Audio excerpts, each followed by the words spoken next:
It is Sunday, the 30th of March, 2025. My name is Pigeon Rose, and this is my song of the day.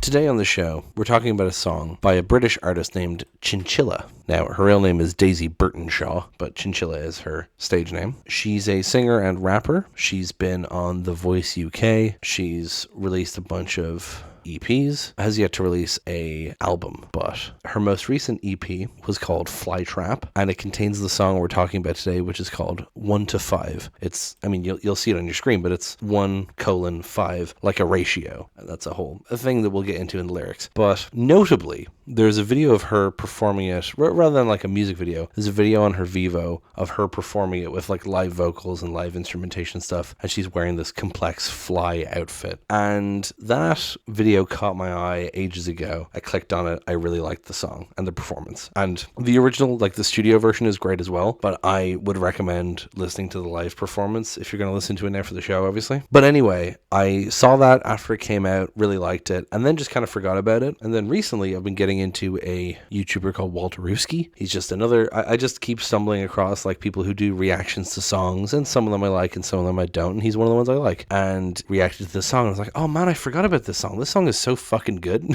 So it's been stuck in my head ever since I rediscovered it then through this guy. So we're going to talk about it today. So let's go listen to it now and then come back in a few minutes and talk about it.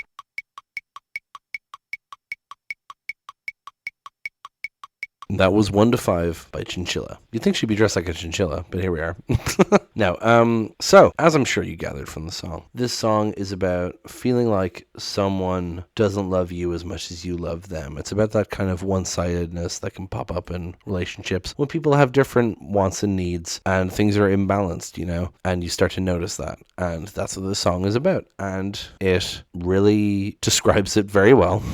And is helped, of course, by her powerful vocal performance. Now, the live video is incredible. The notes she hits is wild while wearing that fucking fly costume. But it really just hits you with it by her singing it so powerfully, Now, there's a quote from her here. 1 to 5 is probably the most personal and vulnerable thing I've ever put out. It's about a feeling of imbalance, I guess, and lack of power. Do you really only love sometimes at a ratio of 1 to 5? It's withdrawal, the heartbreak and longing of a feeling. The lyrics are straight from a note on my phone from a time when I was journaling about it. It came so quickly. My heart bled into it and I just fell in love with the song. It soothes me. Music is therapy. Yeah, I get that. I do write songs as well, not as much. I mostly write poetry and fiction, but I get that feeling very much where you just you write your feelings down and then it just morphs into this piece of art based on it or inspired by it, and it can be very cathartic in that way, So, unfortunately, off the strength of rediscovering this, I went and listened to her EPs, and I don't actually really like her normal style of music. I liked a few of her songs, liked a few of the moments, but mostly didn't really vibe with it. But I love this song, so it's kind of a shame, not really my thing, but this song's great. So anyway, let's go into the lyrics, shall we? I wish that I could say I can only deal with so much rejection, but that implies I'm gonna leave and I'm too weak. Yeah, I'm too weak now. I'm hopelessly addicted to the breadcrumbs of your affection. When you send one less kiss than me, it's all I read. It's all I read now. So what's interesting here is that the moment in time that this song captures isn't post-breakup looking back on it or leading up to a breakup. It's her saying, I can't break up with you. I'm not capable of it yet. I wish that I could say I can only deal with so much rejection, but that implies I'm going to leave and I'm too weak. Just immediately baking in this kind of inferiority feeling and saying I'm not capable of doing that. I'm too weak. I'm hopelessly addicted to the breadcrumbs of your affection.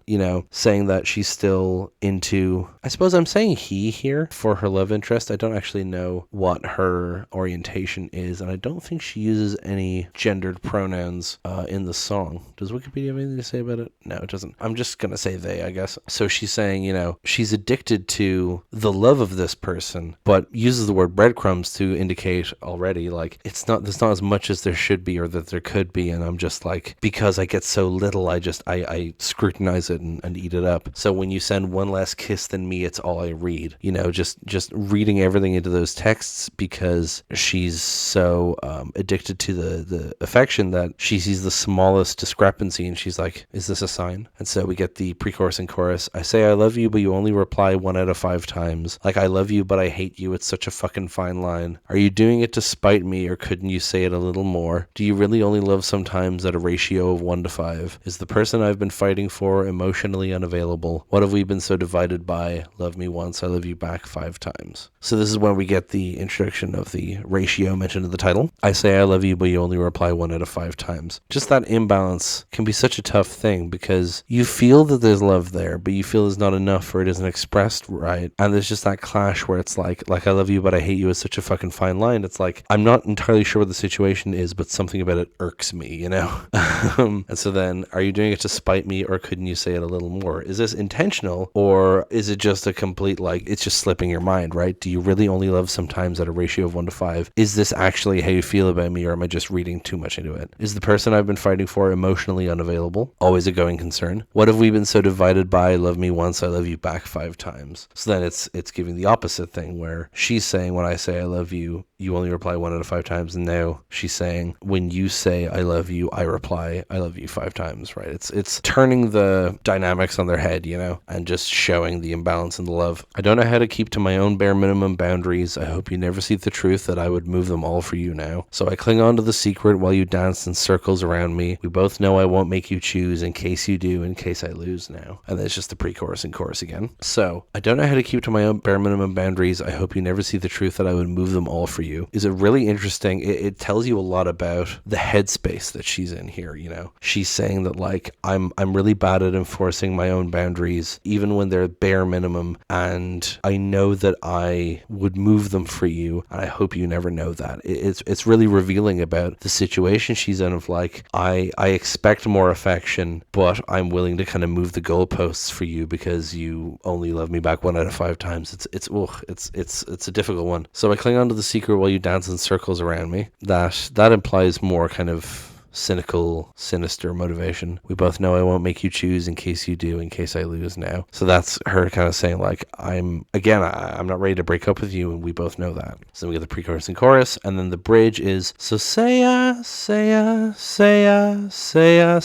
love you. It repeats that many times, more than 5 times. But yeah, so say I love you. Oh, I guess that is I love you. That's very clever. Why did I never notice that before? She says I 5 times. So say I love you. Yeah, you surprised me with that one. Okay, cool. Nice. And then she says, do you really only love sometimes? And then while the backing vocals are still going, she's going, sometimes.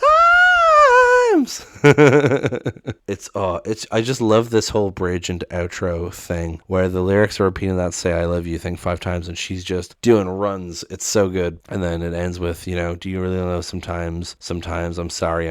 So say I love you. Do you really only love sometimes? The backing vocals are going, are you doing it to spite me? Oh, couldn't you say it a little more? Do you really only love sometimes at a ratio of 1 to 5? You know, relatively simple premise here, but I love just all the ways it twists it around, and it's very honest and emotional, and I really enjoy it. And I wish I enjoyed her other music, but I'm glad I enjoyed this one. So that is the end of the episode, and indeed the end of this week. Next week is another unthemed week, but it's gonna be going into the first week of April, which is our last full month of the show, which is wild. Tomorrow is the 31st, and then Tuesday is the 1st. Yes, I am doing something for April Fool's Day, but I'm not pranking you. I'm just doing something particular because April Fool's Day is dumb. But yeah, we're going into our full month here. We're almost at the end, which is wild.